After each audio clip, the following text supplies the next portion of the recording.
اللهم إنا نعوذ بك من علم لا ينفع ومن قلب لا يخشع ومن نفس لا تشبع ومن عين لا تدمع ومن دعوات لا يستجاب لها۔ محترم معزز سامعین کرام، عزت مآب میری بہنوں اور بیٹیوں، انہی دو آیات مبارکہ کی روشنی میں بہت سی باتیں میں آپ حضرات کے گوش گزار کر چکا ہوں۔ یوں سمجھنا چاہیے کہ ان آیات میں اللہ سبحانہ و تعالی نے اہل ایمان کو جہاد میں اور دشمنوں کے مقابلے میں لڑائی میں کامیابی کے جو گر بتلائے ہیں، جو ضوابط اور جو اصول ذکر کیے ہیں، ان میں پہلا تو یہ ہے کہ جب تم لڑو تو پوری پابندی سے اور ثابت قدمی سے لڑو، اور اللہ رب العزت کو لڑائی کے دوران بھی یاد کرو۔ صرف یاد نہیں کرنا بلکہ کثرت سے یاد کرنا۔ اللہ اکبر کبیرہ۔ تیسری بات یہ فرمائی کہ اللہ اور اللہ کے رسول کی اطاعت کرنی، ہماری گویا کہ کامیابی اور ہماری کامرانی دنیا اور آخرت میں اللہ اور اللہ کے رسول کی اطاعت اور فرمان برداری میں۔ اللہ کی اور اللہ کے رسول علیہ الصلوۃ والسلام کی نافرمانی کر کے مسلمان کبھی سرخرو نہیں ہو سکتا، کبھی کامیابی سے ہمکنار نہیں ہو سکتا۔ ہمیشہ اس نے ہزیمت پائی ہے، اور ہمیشہ اس نے اللہ اور اللہ کے رسول کی نافرمانی کر کے نامرادی اپنا مقدر بنائی۔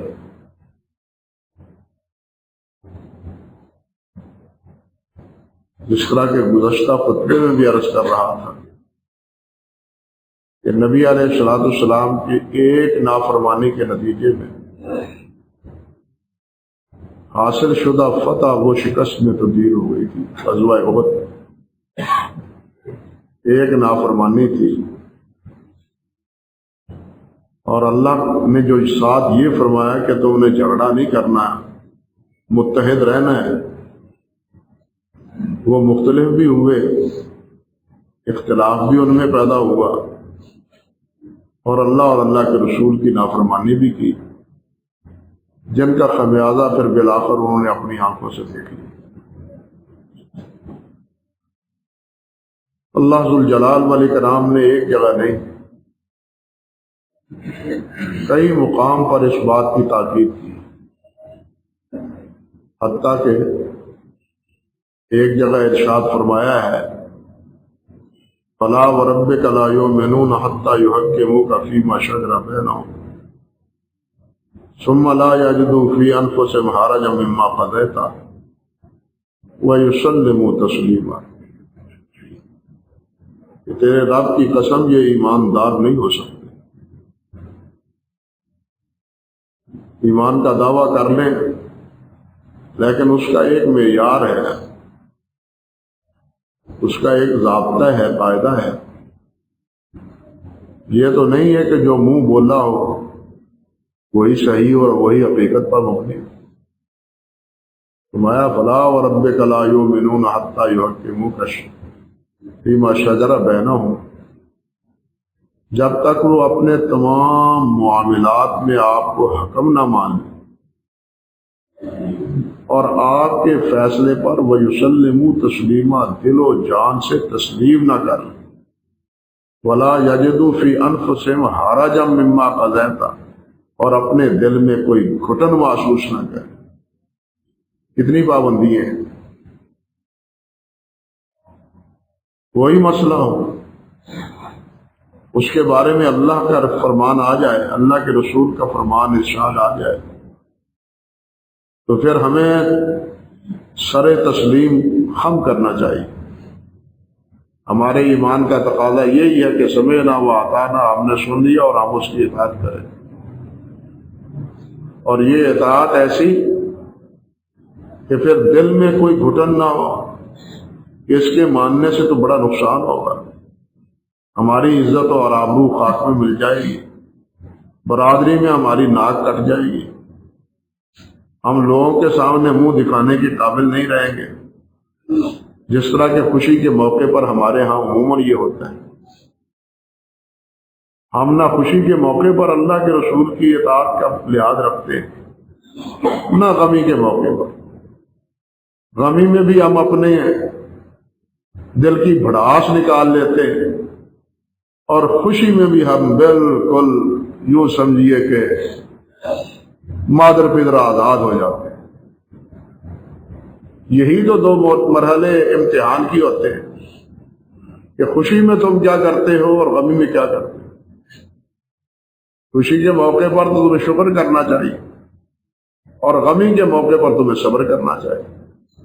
حکم تو یہ ہے، دو ہی تو مرحلے ہیں زندگی میں، یا خوشی آتی ہے کسی لحاظ سے، یا کوئی نقصان پہنچتا ہے، غمی لائق ہوتی ہے۔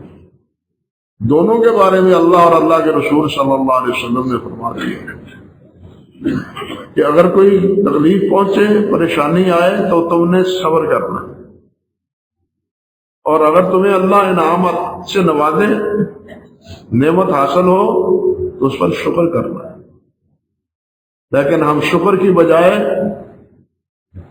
ہم آزادی کی انتہا کر دیتے ہیں، اور غمی کی صورت میں ہم اپنے دل کی بھڑاس نکالنے میں بھی انتہا کر دیتے ہیں۔ یہ ابھی آئے گا 2 مہینے کے بعد، دیکھ لینا کیا کچھ ہوتا ہے۔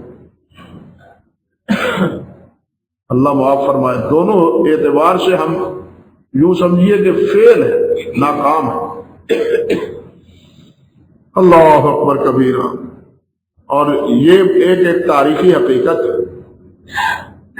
ہر تاریخ کا ادنا طالب علم جانتا ہے کہ جب مسلمان متحد ہوئے ہیں، اللہ سبحانہ و تعالی نے ان کو کامیابی اور کامرانی سے نوازا۔ صحابہ کرام رضوان اللہ علیہ مجمعین، بالخصوص خلفائے ثلاثہ کے دور میں حضرت ابوبکر، حضرت عمر فاروق، حضرت عثمان غنی رضی اللہ تعالی عنہ مجمعین، ان کے دور میں تمام حضرات متفق تھے، اور نتیجہ کیا تھا کہ حضرت عثمان غنی رضی اللہ تعالی عنہ کے دور میں انتہائی مغرب سے لے کے آپ کے یہ افغانستان اور آپ یہ بننا، جس کو آج ہم بنو کہتے ہیں، غالباً تاریخ میں بننا کا لفظ آیا ہے معجم البلدان میں، اور آپ کے لاہور کی سرحدوں کے قریب حضرت عبد الرحمن بن سمرہ رضی اللہ تعالیٰ عنہ، حضرت عثمان غنی کے مقرر کیے ہوئے سپہ سالار، وہ یہاں آ کے پہنچے تھے۔ کتنا بڑا علاقہ ہے، مغرب سے لے کے مشرق تک،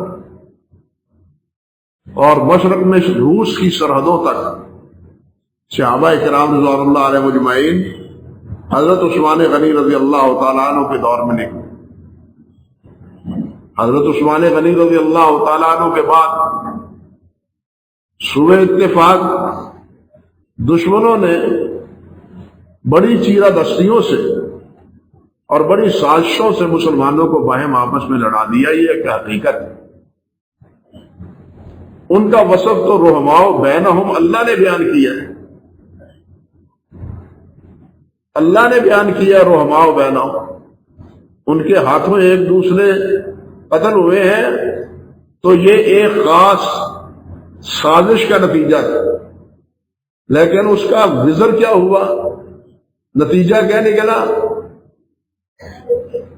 کہ 1 انچ زمین 5.5 یا 5.25 سال کے عرصے میں مسلمانوں کے قبضے میں نہیں آئی، 1 انچ زمین، بلکہ یہ افغانستان آپ کے ہاتھوں سے نکل گیا، بغاوت ہوئی یہاں پھر غالب ہو گئے فارسی یہاں کے رہنے والے، لیکن حضرت حسن رضی اللہ تعالی عنہ اور حضرت معاویہ رضی اللہ تعالی عنہ، ان کے دور میں جب صلح ہوئی اور مسلمان عام الجماع میں اکٹھے ہوئے، اس اتفاق کے نتیجے میں پھر حضرت معاویہ نے عبد الرحمن بن سمرہ رضی اللہ تعالیٰ عنہ نے کو دوبارہ سپہ سالار بنا کے یہاں افغانستان بھیجا۔ یہ تو سنن نبی داؤد حدیث کی مشہور کتاب ہے، سنن نبی داؤد میں ہے کہ حضرت عبد الرحمن بن سمرہ رضی اللہ تعالیٰ عنہ نے کابل میں صلاۃ خوف ادا کی، جو قرآن مجید میں اللہ سبحانہ و تعالیٰ نے ذکر کیا ہے نا کہ دشمنوں کے ساتھ اگر تمہارا مقابلہ ہو تو نماز تو نہیں چھوڑنی، البتہ نماز مختصر بھی ہے اور اس کا طریقہ بھی بتلا دیا کہ ایک جماعت کفار کے مقابلے میں ہو اور دوسری جو ہے وہ دشمنوں کے مقابلے میں ہو۔ یہ صلاۃ خوف پھر کابل میں آ کے حضرت عبد الرحمن بن سمرہ رضی اللہ تعالی عنہ نے پڑھائی، کابل پھر فتح ہوا، بننا پھر فتح ہوا، بلکہ لاہور کی سرحدوں تک حضرت عبد الرحمن بن سمرہ رضی اللہ تعالی عنہ پہنچے۔ یہ ہے اتحاد کا مسئلہ، اتفاق کا مسئلہ۔ جب لڑے تھے تو 1 انچ فتح ہونے کی بجائے ہاتھ سے علاقہ نکل گیا، جو مفتوح تھا وہ بھی نکل گیا، دشمنوں کو موقع مل گیا، بلکہ ایک تاریخی حقیقت ہے کہ رومیوں نے صحابہ کرام حضرت علی اور حضرت معاویہ کی لڑائی کے سلسلے میں یہ فیصلہ کیا کہ اب مسلمانوں پر چڑھائی کریں، حضرت معاویہ رضی اللہ تعالیٰ عنہ کو خبر ہوئی، وہ روم کے علاقے کے قریب تھے، شام میں تھے نا، وہ ان کے قریب تھے، انہوں نے ان کو پیغام بھیجا اور اس پیغام میں جو تاریخ میں الفاظ ہیں یہ ہیں، یا یبن القلب، او کتے کے بچے، روم کے بادشاہ، اندازہ کیجیے، تم یہ کہتے ہو کہ جناب ہمارے اوپر حملہ کرو؟ یاد رکھو اگر تم نے یہ اقدام کیا تو میں حضرت علی کی سامنے کھڑا ہو کے ان کے جھنڈے کے نیچے تمہارے ساتھ مقابلہ کروں، اور اسی خط کی بنا پر روم کے حکمران جو ہے نا وہ پیش قدمی سے رک گئے۔ یہ ہے اتفاق کی برکت، اتحاد کی برکت۔ جب لڑائی ہوتی ہے تو جیسے اللہ نے فرمایا وَلَا تَنَازَعُوا فَتَفْشَلُوا وَتَذْهَبَ رِيحُكُمْ، تمہارا روب چلا جاتا ہے، تمہارا دبدبہ ختم ہو جاتا ہے، دشمن تمہارے پلے پڑ جاتے ہیں۔ تاریخ کا یہ واقعات ہمارے سامنے ہیں۔ مسلمانوں کو جب بھی کامیابی اور کامرانی ہوئی ہے وہ اللہ اور اللہ کے رسول کے فرما برداری میں اور اتحاد اور اتفاق کی برکت سے ہوئی۔ حضرت سلطان محمود غزنوی رحمۃ اللہ علیہ کے دور میں یہ اسرائیل فتح ہوا ہے، یہ سارا علاقہ، تاریخ اٹھا کے دیکھیں، اس میں یہی حقیقت تھی کہ ایک طرف وہ اللہ اور اللہ کے رسول کے عبادت گزار تھے اور دوسری طرف اس وقت پورے مسلمان متحد تھے۔ اللہ تعالیٰ السلام کے وقت بھی یہی کیفیت بنی، بلکہ مخالف سمت میں 2,000 کی 2 لاکھ کی فوج تھی اور یہاں مسلمانوں کے پاس صرف 3,000 کے افراد تھے، اور یہ گھبرا گئے کہ کیسے لڑے ان ٹڈی دل کافروں سے، لیکن سلطان نے خود جمعے کی نماز پڑھائی، جمعے کی نماز پڑھا کے اللہ سبحانہ و تعالیٰ سے دعا کی، دعا کر کے پھر مسلمانوں کو، ساتھیوں کو حکم دیا کہ آگے بڑھو، اور تاریخ گواہ ہے کہ 2 لاکھ پسپا ہوئے، اور یہ چند افراد اللہ کے فضل و کرم سے اللہ ذوالجلال والاکرام نے انہیں فتح اور نصرت سے نوازا۔ دور کیا جانا ہے، یہ پچھلے ہی سال آپ سے مقابلے میں 5 گنا بڑا ملک،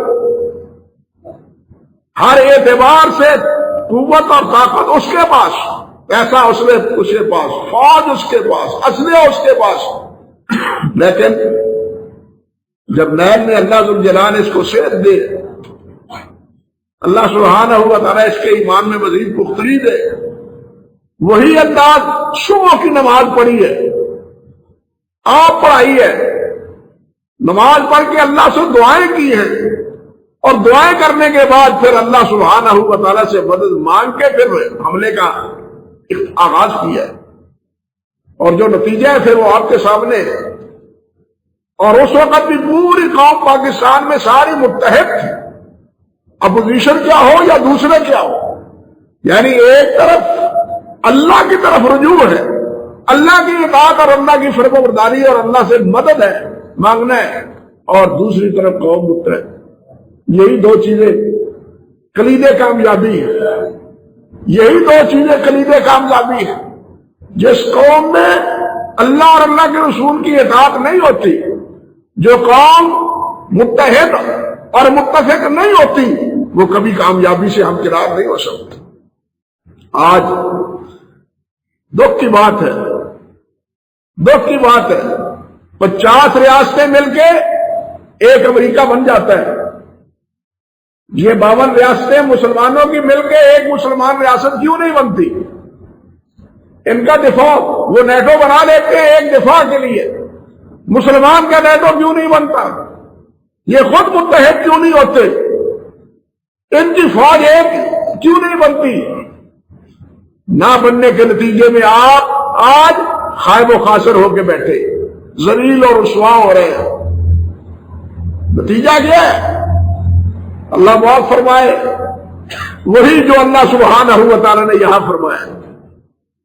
حالات کیسے ہی ناسازگار ہوں یا سازگار ہوں، مسلمان کا کام یہ ہے کہ وہ اللہ اور اللہ کے رسول کی حکم کی نافرمانی کا ارتکاب نہ کرے، وہ ہر حال میں اللہ اور اللہ کے رسول کی اطاعت اور فرمانبرداری، اس کا جذبہ اس کے دل میں موزن ہونا چاہیے، اور عملاً اس پر عامل ہونا چاہیے۔ آپ اندازہ کریں نبی علیہ السلام کے انتقال کے بعد کیا حالت تھی پورے عرب کی۔ تاریخ کے الفاظ ہیں کہ حرمین کے علاوہ اور جواسا بستی کے علاوہ باقی کوئی بستی ایسی نہ تھی جس میں ابتداء پھیل نہ گیا ہو، مرتدین اسلام سے مرتد نہ ہو رہے ہو، یہ کیفیت تھی۔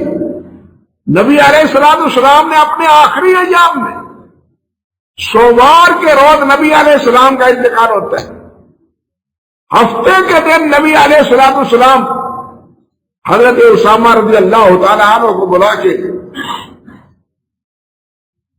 ان کو جھنڈا بنا کے اپنے دستے مبارک سے جھنڈا بنا کے دیتے ہیں، اور حضرت اسامہ رضی اللہ تعالیٰ عنہ کو فرماتے ہیں نبی علیہ السلام کہ اسامہ سر الی موضع مقتل ابیک، جہاں تیرے باپ زید شہید ہوئے تھے اب وہاں جا کے ان سے بدلہ لینا ہے تم نے، اور تیری فوجوں کے گھوڑوں کی سموں میں ان دشمنوں کو تم نے پیمال کرنا ہے، اور ساتھ یہ فرمایا واللہ تو کہا الجیش، میں تمہیں اس جیش کا، اس لشکر کا والی بناتا ہوں، امیر بناتا ہوں۔ اپنے دستے مبارک سے جھنڈا بنا کے دیا۔ حضرت اسامہ رضی اللہ تعالی عنہ یہ نوجوان تھے تو بڑی عمر رسیدہ نہیں تھے، اللہ اکبر، لیکن لقب تھا حب رسول اللہ صلی اللہ علیہ وسلم کہ اسامہ رسول اللہ صلی اللہ علیہ وسلم کے محبوب ہیں۔ حضرت حسن اور حضرت اسامہ کو صحیح بخاری کی روایت ہے، نبی علیہ السلام ایک ران پہ حضرت حسن کو اور دوسری ران پہ حضرت اسامہ کو بٹھاتے اور فرماتے اللہم انی احبہما فاحب من یحبہما، یا اللہ میں ان سے محبت کرتا ہوں، جو ان سے محبت کرے یا اللہ تو ان سے محبت کر۔ یعنی کہ یہ کیفیت تھی حضرت اسامہ رضی اللہ تعالیٰ عنہ میں۔ اب ان حالات میں سوموار کے دن صحابہ کرام مجاہدین 700 کی تعداد میں مدینہ طیبہ سے نکل کے جرف مقام پر پہنچ گئے، وہاں جمع ہو رہے ہیں کہ وہاں جمع ہو کے آگے بڑھیں گے۔ 700 کی تعداد ہے ساری۔ جرف مدینہ طیبہ سے اس وقت 3 میل کی مسافت پر تھا، اب تو وہ جرف کا علاقہ مدینہ طیبہ میں ہی شامل ہو گیا ہے،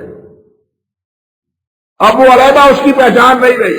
87 میں جب گیا تھا تو اس وقت وہاں اس کی دیواریں دیکھی تھی اور ساتھیوں نے بتلایا تھا کہ یہ وہ جرف مقام ہے جہاں آخری لشکر نبی علیہ السلام نے روانہ کیا تھا، اور یہاں جمع ہوئے تھے وہ صحابہ کرام رضوان اللہ علیہ اجمعین۔ اللہ اکبر کبیرہ، اللہ اکبر کبیرہ۔ ہفتے کو وہاں سے روانہ ہوئے، اتوار گزرا، سوموار کو نبی علیہ السلام کا انتقال ہو گیا۔ روانہ ہونے سے پہلے انتقال کی خبر ان کو پہنچی تھی، جو واپس آ گئے۔ اللہ اکبر کبیرہ۔ اب آگے بھی بڑھنا چاہیے، نبی علیہ السلام کے کفن نفر میں شریک ہونا چاہیے۔ یہ صدمہ مسلمانوں کے لیے ایسا تھا جس طرح کی حضرت عائشہ فرماتی ہیں کہ آپ کے انتقال کے بعد مسلمانوں پر ایسے جیسے کہ غموں کے پہاڑ ٹوٹ گئے، ہر طرف سے ارتداد اور ہر طرف سے انحراف وہ پھیل رہا تھا۔ لیکن اللہ اکبر کبیرہ، نبی علیہ السلام کی تدفین کے بعد 3 دن بعد حضرت ابوبکر صدیق رضی اللہ تعالی عنہ نے صحابہ کرام رضوان اللہ علیہ اجمعین سے مشورہ کیا کہ اس لشکر کو بھیجنا چاہیے، لیکن اکثر صحابہ کرام نے مخالفت کی، حتیٰ کہ حضرت عمر فاروق رضی اللہ تعالی عنہ نے بھی مخالفت کی کہ نہیں، یہ حالات نہیں ہے، اگر مدینہ طیبہ کو اتنے بڑے افراد سے خالی کر دیا جائے تو کہیں ایسا نہ ہو کہ مرتدین مدینہ طیبہ کا رخ کرے اور مدینہ طیبہ کو کی خاکین سے عید بجا دیں۔ اس لیے بہتر یہی ہے کہ اس فوج کو نہ روانہ کیا جائے۔ لیکن حضرت ابوبکر صدیق رضی اللہ تعالی عنہ، اللہ اکبر، جو استقامت کے پہاڑ تھے، گوہے گرا تھے، انہوں نے کیا فرمایا؟ والذی لا الہ الا ہو،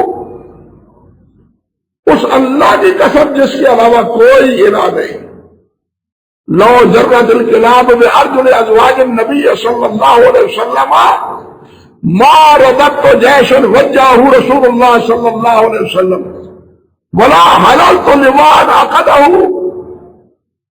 کہنے لگے اللہ کی قسم، اگر کتے ازواج مطہرات کی بلیوں کو آ کے نوچ لیں تو میں پھر بھی اس لشکر کو واپس نہیں کروں گا اور اس جھنڈے کو نہیں کھولوں گا جو جھنڈا حضرت محمد رسول اللہ نے اپنے دستے مبارک سے باندھا ہے۔ یہ ہے استقامت نبی کے عمل پر۔ بلکہ ایک روایت میں یہ ہے، اللہ اکبر کبیرہ، والذی نفس ابی بکر بیدہ، یہ دونوں باتیں ذکر کی ہے بلایا میں حافظ ابن کثیر نے، والذی نفس ابی بکر بیدہ لو ظننت ان السماء تخطفنی لانفضت بعث اسامہ کما امر بہ رسول اللہ صلی اللہ علیہ وسلم۔ اللہ کی قسم، اللہ کی قسم کہ ابو بکر، اگر میں یہ خیال کروں لو ظننت ان السماء تخسفنی، ابو بکر کی پنڈلیوں کو اور جسم کو آگ کے درندے نوچ رہے ہیں، لنفت باثر اسامہ، تو میں اسامہ کے لشکر کو پھر بھی واپس نہیں موڑوں گا، اس کو روانہ کروں گا، کما امر بہ رسول اللہ صلی اللہ علیہ وسلم، جس طرح کہ اللہ کے رسول صلی اللہ علیہ وسلم نے حکم دیا۔ اللہ کے رسول کی مخالفت نہیں کروں گا، بھیجوں گا لشکر۔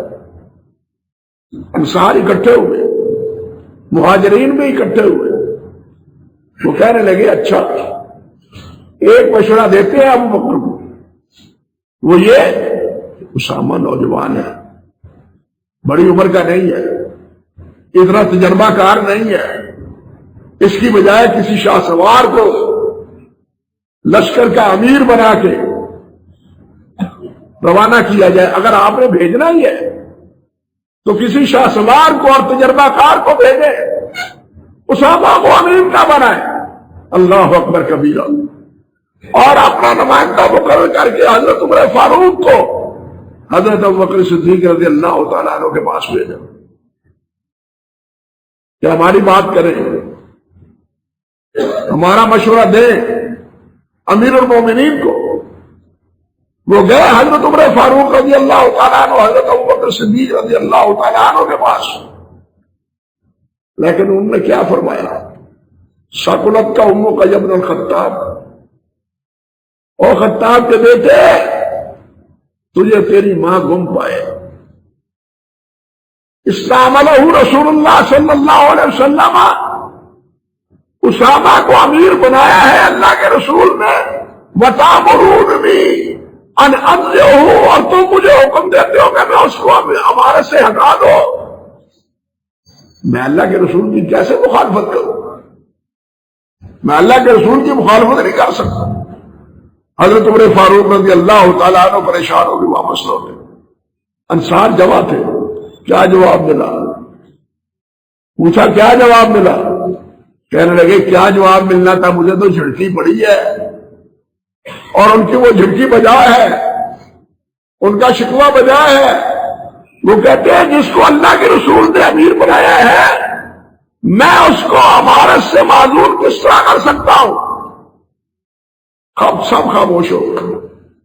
یہ ہے اللہ اور اللہ کے رسول کی اطاعت کا نتیجہ، یہ ہے اطاعت اور ثابت قدمی۔ اب حضرت اسامہ اللہ اکبر اور صحابہ کرام جا رہے ہیں لڑائی کے لیے۔ حضرت اسامہ اونٹ پہ ہے، عبد الرحمن بن عوف جیسے صحابی عظیم وہ ان کے اونٹ کی نکیل پکڑے ہوئے ہیں۔ حضرت ابوبکر صدیق پا پہ آتا ساتھ پیدل ساتھ جا رہے ہیں۔ اسامہ کہتے ہیں کہ حضرت امیر المومنین میرے اوپر اونٹ پر بیٹھ جائے، میرے ہمراہ بیٹھ جائے۔ اللہ اکبر کبیرہ۔ حضرت ابوبکر صدیق کہتے ہیں واللہ لا تنزلوا واللہ لا ارکب، اللہ کی قسم نہ تو اونٹ سے نیچے اترے گا، اور اللہ کی قسم نہ ہی میں اونٹ پر سوار ہوں گا۔ وما علی ان اغبر قدمی فی سبیل اللہ، اور میں کیا چاہتا ہوں کہ میرے پاؤں اللہ کی راہ میں خاک آلود ہوں، اس سے بڑی سعادت میرے لیے اور کیا ہو سکتی ہے۔ لیکن مورخین نے جہاں ایک نقطے کی بات کہی ہے، وہ کیا؟ وہ کہتے ہیں کہ حضرت ابوبکر صدیق کا یہ اقدام بھی نبی علیہ السلام کی پیروی میں تھا کہ جب یمن میں حضرت معاذ بن جبل کو نبی علیہ السلام نے بھیجا، یمن میں بھیجا حضرت معاذ کو رضی اللہ تعالیٰ عنہ۔ حضرت معاذ سواری پر تھے، لیکن سید الاولین والآخرین ان کو الوداع کرنے کے لیے جا رہے ہیں تو آپ پاپیادہ تھے۔ حضرت معاذ سواری پر اور نبی علیہ السلام پیدل. آپ اندازہ کریں کبھی سوچا جا سکتا ہے یہ بات؟ لیکن نبی علیہ السلام نے معاذ کی دلداری کے لیے یہ ایسا کیا. معاذ بھی نبی علیہ السلام کے محبوب سے آبی تھے. اللہ اکبر کبیرہ. تو اسی طریقے پر حضرت ابوبکر صدیق رضی اللہ تعالی عنہ نے بھی کیا کیا؟ حضرت اسامہ کی سواری پر سوار نہیں ہوئے بلکہ پیدل ان کو الوداع کرنے کے لیے آگے بڑھے. اور پھر رومیوں نے کہا بڑے عجیب لوگ ہیں یہ، بڑے عجیب سر پھرے. کل ابھی ان کے نبی کا انتقال ہو رہا ہے، کل ان کے نبی کا انتقال ہو رہا ہے اور یہ ہمارے اوپر حملہ آور ہونے کے لیے آگے بڑھ رہے ہیں. اللہ اکبر. یہ تصور ہی ان کو پسپائی پر مجبور کر دیتا ہے کہ جو قوم اپنے نبی کے انتقال کے فوراً بعد جہاد کے لیے روانہ ہو جاتی ہے اس قوم کا ہم مقابلہ نہیں کر پاتے. یہ نتیجہ ہے نبی علیہ السلام کی تابعداری اور فرمانبرداری کا. حضرت ابو ہریرہ رضی اللہ تعالی عنہ وہ فرمایا کرتے تھے واللہ الذی لا الہ الا ہو لولا ان ابا بکر استخلف ما عبد اللہ ما عبد اللہ. اللہ کی قسم، اس اللہ کی قسم جس کے علاوہ کوئی الہ نہیں. اگر ابو بکر خلیفہ نہ ہوتے تو اللہ کی عبادت کرنے والے نہ ہوتے دنیا میں. یہ 3 بار انہوں نے جملہ کہا. ساتھیوں نے کہا ما یا ابا ہریرہ، ابو ہریرہ سوچو کیا کہہ رہے ہو، کیا کہہ رہے ہو تم؟ وہ آگے فرماتے ہیں لا یمر بقبیل یریدون نہ الارتداد الا قالوا لولا ان لهؤلاء قوة ما خرج مثل هؤلاء من عندهم. فرماتے ہیں اور اس لشکر کے روانہ ہونے کا تو نتیجہ ہے ابو بکر رضی اللہ تعالیٰ عنہ کی استقامت کا تو یہ نتیجہ ہے کہ یہ لشکر جس بستی کے قریب سے گزرتا تھا، جن کے دلوں میں ارتداد چھپا ہوا تھا، وہ سہم کے رہ گئے، وہ خوف زدہ ہو گئے کہ اس حالت میں بھی جب یہ پیش قدمی کر رہے ہیں تو پھر ہمیں اپنے موقف پہ نظر ثانی کرنی چاہیے. ہم سمجھتے ہیں کہ شاید مدینہ خالی ہو گیا، یہ اس حالت میں بھی مدینہ خالی نہیں ہے. جب اتنا لشکر، اتنے حضرات روم کی طرف پیش قدمی کر رہے ہیں تو مدینے میں ضرور فوج باقی موجود ہو. اس وجہ سے نبی علیہ السلام کی اطاعت اور فرما برداری کے اس جذبے کے نتیجے میں وہ مرتدین سہم کے رہ گئے، ان کی ہمتیں جواب دے گئے، ان کے ارادے فسق ہو گئے. یہ برکت تھی اللہ اور اللہ کے رسول صلی اللہ علیہ وسلم کی اطاعت اور فرما برداری کی اور حضرت ابوبکر صدیق رضی اللہ تعالیٰ عنہ کی استقامت. یہاں ایک بات نہایت اختصار سے صرف اشارہ تھا. سورۃ المائدہ پڑھے، اللہ سبحانہ و تعالیٰ نے منافقوں کا ایک کردار ذکر کیا ہے. پہلے اللہ ذو الجلال نے فرمایا ایمان والو لا تتخذوا اليهود والنصارى اولیاء بعضهم اولیاء بعض ومن يتولهم منكم فانه منهم. بڑی سخت وعید ہے. ایمان والو یہود و نصارہ کو اپنا دوست مت بناؤ، اپنا رازدار مت بناؤ، اپنا خیر خواہ مت سمجھو. جو ان کو اپنا خیر خواہ سمجھتا ہے وہ انہی میں سے، وہ مومنوں میں سے نہیں ہے، وہ ان میں سے. کافر مسلمانوں کا خیر خواہ نہیں ہو سکتا، کافر مسلمانوں کا خیر خواہ نہیں ہو سکتا. یہ اللہ نے فرمایا ہے، میں آپ نہیں کہہ رہے. اللہ وحدہ شریک جو اللہ الغیوب ہے اس نے فرمایا ہے.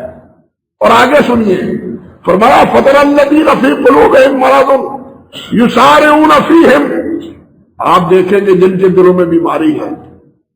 کیا بیماری ہے؟ نفاق کی. نفاق کی بیماری ہے.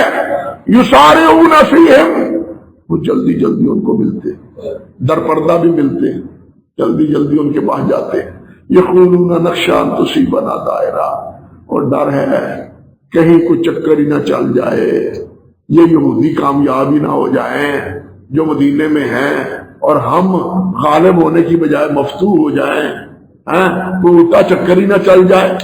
اس لیے ہم تو ان کے پاس جاتے ہیں تاکہ ہم اگر وہ غالب آ جائیں تو ہم بچے رہیں۔ یہ ہے منافقت، سمجھ گیا بات؟ یہ ہے منافقت۔ اللہ فرماتا ہے فَعَسَى اللَّهُ أَن يَأْتِيَ بِالْفَتْحِ وَأَمْرًا مِّنْ عِندِهِ فَيُصْبِحُوا عَلَىٰ مَا أَسَرُّوا فِي أَنفُسِهِمْ نَادِمِينَ۔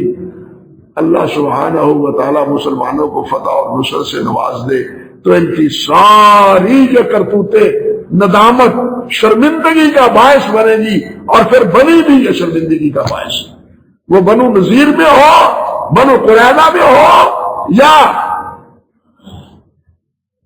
بنو نذیر بنو خزیمہ میں، دونوں یا تینوں قبیلے جو یہودیوں کے تھے جن کے ساتھ یہ منافق ملنے کی کوشش کرتے، بنو قینقاع، تینوں کے قبیلوں کے بارے میں۔ لیکن اللہ ذوالجلال نے تینوں کو کیا کیا؟ پسپا کیا، مدینے سے پاک صاف کر دیا اللہ سبحانہ و تعالیٰ نے۔ پھر ان منافقوں کی آنکھیں کھلی۔ بھائیو، آج بھی ہماری آنکھیں کھولنے کے لیے یہ آیت ہمیں ہمارے لیے سبق کا باعث ہے۔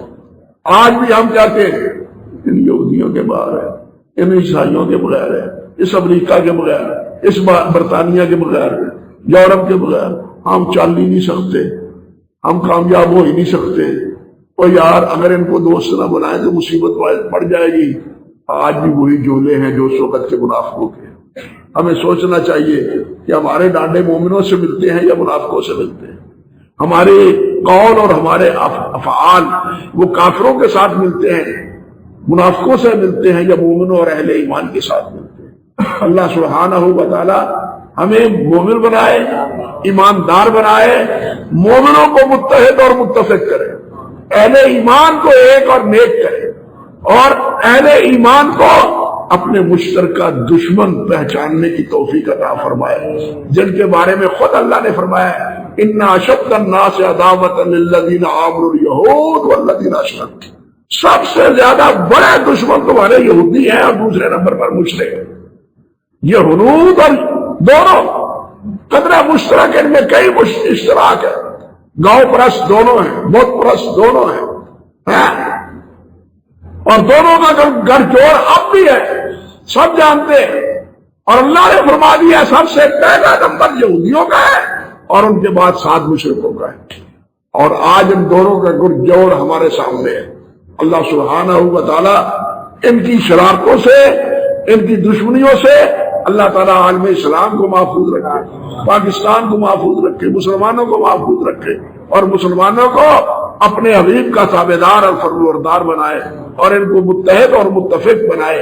اقول قولی ھذا استغفر اللہ لی ولکم ولسائر المسلمین۔